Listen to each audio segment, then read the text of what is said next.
In this video, I'm going to demonstrate a workflow for modeling a T intersection with a Civilcell, complete with curb returns and side slopes. So let's start off by taking a look at the work that has already been done on this design. We have our geometry laid out for both the main line and the side road. In addition, there's been a corridor placed along the side road. And you can see I stopped the corridor here at station 1150 to leave room to place our T intersection.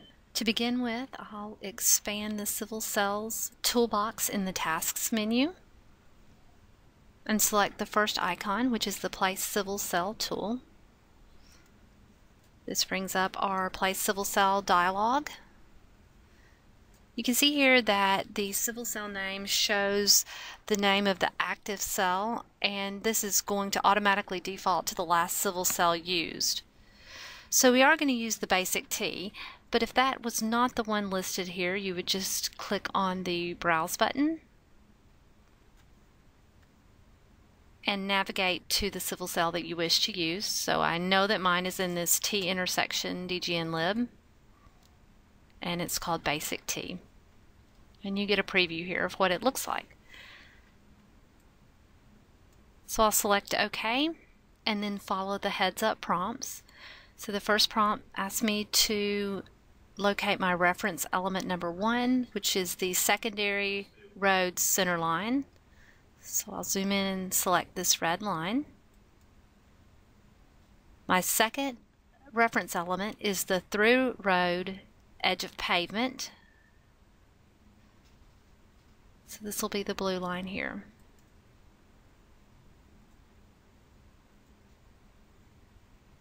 After a moment to process, you can see that the Civilcell has been placed. You can select your directions here to view the different alternatives. We're going to go ahead and right-click to skip that. We'll not be clipping any corridors, so we'll also reset to complete. And then left-click to accept the Civilcell placement.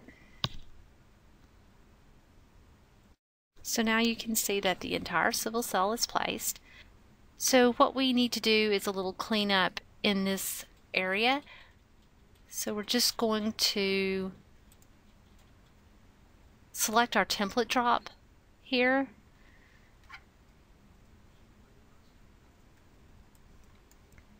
And then we'll use this handle. So I've just clicked on that arrow, which is the handle, and I'll zoom in just a bit, and we want to drag this existing corridor over so that it matches up with our Civilcell. So if you place your cursor on this red line and start moving it, when you get to the intersection, I'll zoom in a little bit more, there you go, you'll get the snap indicator, which is the bold yellow X. So I'll snap there, and my corridor will update, and now you can see that I've removed that gap. Before we move on, let's review our intersection in 3D. I'm going to open up a different view. It doesn't really matter which one. I already have set up view 6. And the way that I set this up is I selected the default 3D model. And let's go ahead and look at that with the display style of illustration ignore lighting. And I'll expand the 3D view.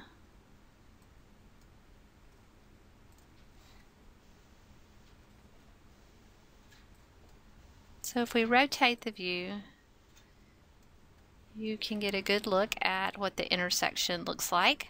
Let me minimize this just a bit and zoom in on that area.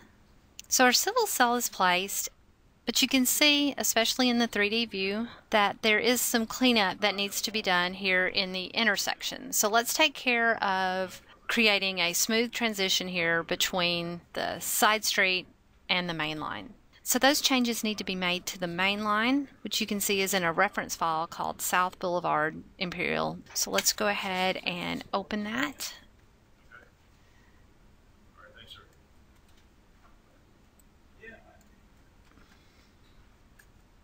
Now let's attach the file that we were just in as a reference, the one where we placed the Civilcell.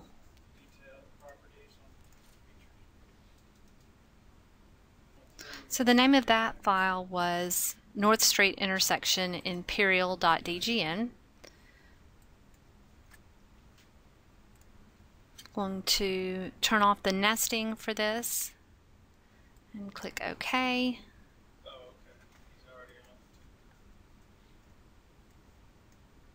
So you can see that we have our main line here, and now we've referenced in the file we were just working on, which contains the side street and the Civilcell. So the way that we're going to clean this up in this area is we're going to edit the template through the intersection to remove the curb, the sidewalk, and the side slopes. Before we can do that, we're going to need to place 2 new template drops at the beginning and the end of the intersection. So I'm going to use the MicroStation selection tool to select the template drop for the main line. And I'm going to use the command copy template drop. And for my start station, I am going to snap to the end of this curb return.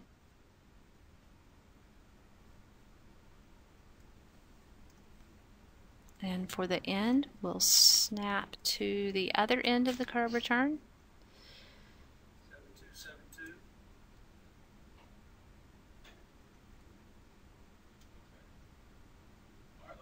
So the command processes, we have 2 new template drops placed at the beginning and the end. In order to edit our template drop to remove the curb, sidewalk, and the side slopes, I will select the new template drop boundary and hover over it until I get the context menu. In the context menu, I will select the Edit Template Drop command. This brings up the Roadway Designer template drop, and it's the left portion here that we're going to want to delete. So we'll want to delete the side slopes, the sidewalk, and the curb and gutter. To do that, I'll just right click in the space here and select Delete Components. And I'll draw this white line around the areas that I wish to delete. And I can right click and do that again as many times as is necessary to get rid of that. So what we're left with are the side slopes, sidewalk, and curb and gutter on the right side, and then those have been removed on the left. So I'll click OK. The design will automatically process, and the components that were deleted in the template have now been removed from the design. So as a final step, I'll just go back into the 3D model view and review the changes that we made. I want to open back up the original design file that I was working with. So that's this North Street Intersection Imperial.dgn.